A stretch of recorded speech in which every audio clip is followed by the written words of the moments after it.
बरं एकंदरीत काय बोलायचं हे सगळं आता राष्ट्रवादीमय वातावरण झालं एकंदरीत असं बोलायचं मला का इंदापूर तालुका हा पूर्णपणे राष्ट्रमध्ये झालेला आहे. 100% संपूर्ण इंदापूर मध्ये हे पूर्णपणे गाड्या चाललेलं आहे.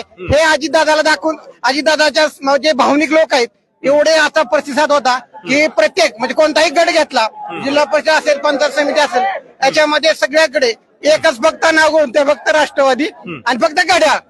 संपूर्ण महाराष्ट्राचं लक्ष हे इंदापूर तालुक्यातील मतदान या ठिकाणी इलेक्शन वरती होतं.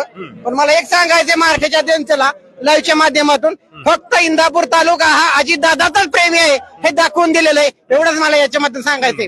आणि दुसरी गोष्ट एकच सांगायची इंदापूर तालुक्यामध्ये सर्वात जास्त मताधिक्याने जर निवडून कोण येणार असेल तर अंकिताताई पाटील हे सर्वात जास्त मताधिक्य. आता ह्यानंतर मला वाटतंय बावडा गटाचं हा शेवटचा जाता जो गट राहिलेला आहे तो अंकिताताईचा गट राहिलेला आहे. बावडा लाखेवाडी मतदारसंघ राहिलेला आहे. त्या गटाचं या ठिकाणी थोड्याच वेळामध्ये आता हे होणार आहे.